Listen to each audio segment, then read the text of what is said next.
हरिओम। आनंद शांडिल्य के YouTube channel पर सभी दर्शकों का हार्दिक हार्दिक स्वागत है। आज भक्तों बताएंगे भगवान सदाशिव के 12 ज्योतिर्लिंगों के बारे में, क्योंकि भगवान सदाशिव के 12 ज्योतिर्लिंगों का पूजन करने के बाद हमारी कुंडली में यदि किसी प्रकार का भी कालसर्प दोष है वह दूर हो जाता है। क्योंकि कालसर्प 12 प्रकार के होते हैं: अनंत, कुलिक, वासुकी, शंखपाल, पद्म, महापद्म, तक्षक, करकोटक, शंखचूड़, पातक, विषाक्त, शेषनाग। 12 प्रकार के कालसर्पों का दोषों का निवारण होता है। जो भगवान सदाशिव के 12 ज्योतिर्लिंगों का पूजन करता है, रुद्राभिषेक करता है, भगवान की असीम कृपा प्राप्त होती है।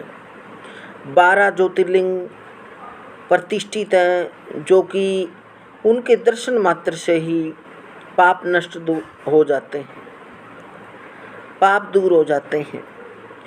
सौराष्ट्रे सोमनाथम च श्रीशैले मल्लिकार्जुनम उज्जैनम महाकाल ओंकालमलेश्वरम केदारम हिमवत्पृष्ठे डाकिन्यम भीमशंकरम वाराणस्यम विश्वेशम त्र्यंबकम गौतमीतटे वैद्यनाथम चिताभूमो नागेशम दारुकावने सेतुबंधे च रामेशम गुस्मेशम च स्वालये द्वादशैतानि नामानि प्रातः उत्थाय पठेत सर्वपापी विनिर्मुक्तो सर्वसिद्धि फलो भवेत। 12 प्रकार के ज्योतिर्लिंग हैं जो भगवान शिव के 12 स्वरूपों में विराजमान हैं, जो हमारे नेक कार्य को सिद्ध करने वाले हैं।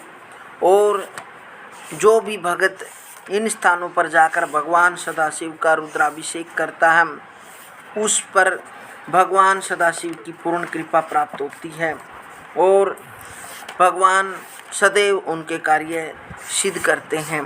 ऐसा शास्त्रों में वर्णित किया गया है। सोमनाथ, मल्लिकार्जुन, महाकाल, ओमकारनाथ, केदारनाथ, भीमशंकर, विश्वेश्वर, त्र्यंबकम, बैजनाथ अथवा वैद्यनाथ, नागेश, रामेश्वर, घुश्मेश्वर। आइए जानते हैं भक्तों, यह ज्योतिर्लिंग कहाँ कहाँ पर स्थित है। इन 12 अवतारों की महिमा अपार है, जो कि पहले सोमनाथ सौराष्ट्र नगर में रहते हैं। दक्ष प्रजापति के शाप के कारण जब चंद्रमा का प्रकाश क्षीण हो गया, तब उसने सोमनाथ शिवलिंग की स्थापना की थी। उनके स्मरण, ध्यान एवं पूजन से सब प्रकार के दुख तथा शोक नष्ट हो जाते हैं। वहीं पर चंद्रकुंड नामक एक कुंड है, जो स्नान करने से संपूर्ण पापों को नष्ट कर देता है। दूसरा, मल्लिकार्जुन श्रीनगर में प्रतिष्ठित है। भगवान सदाशिव अपने पुत्र स्कंद को लेने के लिए उस स्थान पर पहुंचते थे और वहीं ज्योतिर्लिंग होकर स्थित हो गए थे। उस ज्योतिर्लिंग के पूजन, दर्शन तथा सेवा से अनेक प्रकार के सुख प्राप्त होते हैं। तीसरे, महाकाल उज्जैनी में विराजमान हैं। उन्होंने दूषण नामक दैत्य को भस्म करके अपने भक्तों की रक्षा की थी और उसी स्थान पर ज्योतिर्लिंग बनकर प्रतिष्ठित हो गए।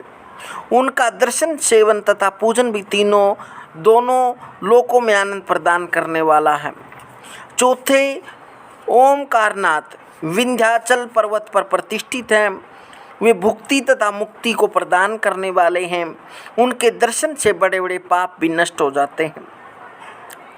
पांचवें, केदारेश्वर नर नारायण रूप में हिमालय पर्वत के केदार नामक स्थान में विराजमान हैं।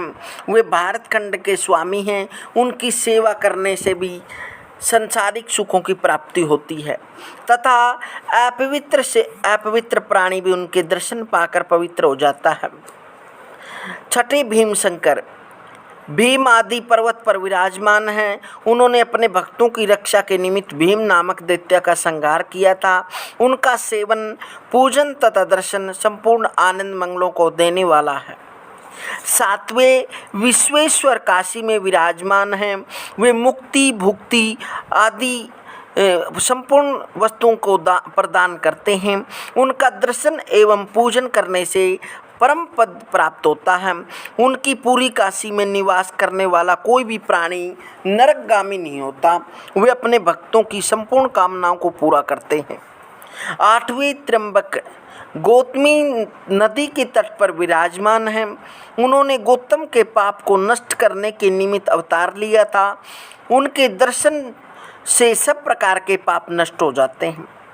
नौवें वैद्यनाथ चिता भूमि में विराजमान हैं। उन्होंने रावण के निमित्त अवतार ग्रहण किया था। उनके दर्शन एवं पूजन से संपूर्ण पाप नष्ट हो जाते हैं तथा तीनों लोकों का ऐश्वर्य प्राप्त होता है। उनकी महिमा अनंत है। 10वें नागेश जी दारुक वन में विराजमान हैं। वे अपने भक्तों का पालन करके दुष्टों को दंड प्रदान करते हैं। 11वें रामेश्वर सेतुबंध में विराजमान हैं। उन्होंने श्री रामचंद्र जी को सुख प्रदान किया था तथा उनकी प्रीति के कारण वही स्थित हुए। जो कोई रामेश्वर ज्योति शिवलिंग को गंगा जल से स्नान कराता है, उसकी संपूर्ण पाप नष्ट हो जाते हैं। 12वें गुस्मेश्वर ज्योतिर्लिंग की कथा इस प्रकार। दक्षिण दिशा में देवगिरी के समान एक ग्राम में सुगमा नामक एक ब्राह्मण रहता था। उस ब्राह्मण की 2 पत्नियां थीं। उनमें दूसरी स्त्री का नाम गुस्मा था। शिवजी की सेवा करने के कारण उसे एक पुत्र की प्राप्ति हुई, परंतु पहली स्त्री ने सौतिया डाहा के कारण उस बालक को मार डाला। यह देखकर शिवजी उस स्थान पर प्रकट हुए और उन्हें मरे हुए बालक को जीवित कर दिया। इस प्रकार उन्होंने अपनी सेविका गुस्मा को आनंद प्रदान किया। जो व्यक्ति गुस्मेश्वर शिवलिंग का दर्शन पूजन करता है, उसके संपूर्ण पाप नष्ट हो जाते हैं। शिवजी के ज्योतिर्लिंगों की सेवा करके मनुष्य सब प्रकार के मनोरथों को प्राप्त कर सकता है। इनका दर्शन, सेवन तथा पूजन दोनों लोकों में आनंद प्रदान करने वाला है। जो इस चरित्र को सुनता, पढ़ता, दूसरों को सुनाता है, उसे भी सब प्रकार का सुख प्राप्त होता है तथा उसके संपूर्ण पाप नष्ट हो जाते हैं। भक्तों, ये 12 ज्योतिर्लिंग हैं। किस प्रकार भगवान शंकर ने अपने दर्शन देकर भक्तों को कृतार्थ किया और सब भक्तों को अपने दर्शन दिए। ये 12 ज्योतिर्लिंग है। जिस भी कारण और जिस भी भाव से भगवान ने दर्शन दिए, वह आपको दर्शाया। हरि ओम, हरि ओम।